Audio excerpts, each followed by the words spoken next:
Туруктуу машыгуулар менен спортчу теңтайлашуучуну жеңгенге жардам берген белгилүү ыкмаларга ээ болуп, керектүү физикалык абалга келет. Бул ыкма биздин организмибизде дагы иштейт. Тагыраак айтканда, иммундук системабызда. Эгерде аны ар дайым машыктырса, натыйжада сиз көптөгөн оорулардан ара аласыз. Эгерде аны ар дайым машыктырса, натыйжада сиз көптөгөн оорулардан арыла аласыз. Иммундук коргоо экиге бөлүнөт. Туаса жана ээ болгон болуп. Туаса бир топ нерселер менен күрөшүүгө багытталган. Убакыт менен ээ болгон иммундук коргоо болсо конкреттүү чоочу нерселерге багытталган.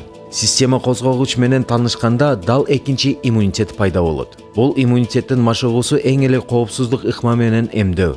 Эмдөө бул иммундук системасын үйрөтүү үчүн жумшак жана коопсуз ыкма болуп саналат. Кийин ал коркунуч менен жолукканда коргоо дароо эле иштеп, кишини коргойт. Толугу менен коргобосо дагы жок дегенде жашоого коркунуч келтирбегенге аракеттенет. Биз эмдөөнү биринчи түрдө эле инъекциялоо деп эсептейбиз. Бирок иш жүзүндө эмдөөнүн дагы бир жолу бар. Бул ооз аркылуу. Бул дары-дармекти жөнөкөй эле дарыдай ичүү. Бирок ыкма сейрек гана колдонулат. Кээ бир гана оорулар учурунда, мисалы, табарсыктын сезгенүүсүндө. Ооба, сиз туура угуп жатасыз. Табарсык сезгенүүсүнөн эмдөө болот.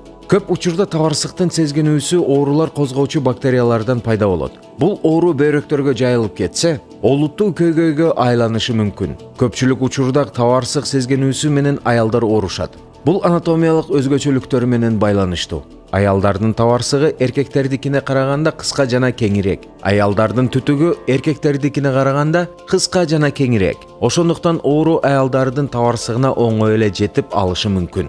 Биз табарсык сезгенүүсүн ар кандай жолдор менен дарылайбыз. Антибиотиктер, ар түрдүү урология дары-дармектери, элдик ыкмалары менен. Бирок бул ыкмалар оору башталгандан кийин гана колдонулуп башталат. Ал эми ооруну эрте эле алдын алсакчы, анткени бул алда канча натыйжалуу болот. Жөн гана ооруну чакырган бактериялардан арылууга организмди үйрөтүү керек. Жана муну ооз аркылуу эмдөөнүн жардамы менен кылса болот. Бүгүнкү күндө дал ушундай жыйынтыктарга жетишүү үчүн Кыргызстанда бир гана дары-дармек менен жетүү мүмкүн. Бул урастим дары-дармеги. Урастим заманбап табигый иммунитетти демилге туудурткан дары. Ал жугуштуу оорулардан организмди коргогонго жардам берет. Табарсык менен байланыштуу өнөкөт оорунун кайталанышынан арылганга алдын алуу катары колдонулат. Урастим өлүк бактериялардын аралашмасынан турат. Алар көпчүлүк түрдө гениталдык оорулардын алып чыгат.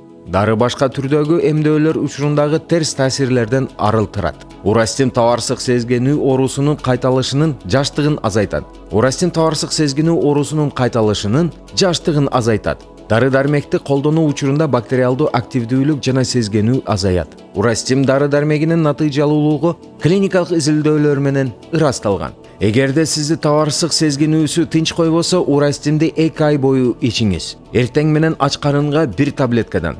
Иммунитетти сактоо үчүн алдын алуу курсун 6 айдан кийин кайталаса болот.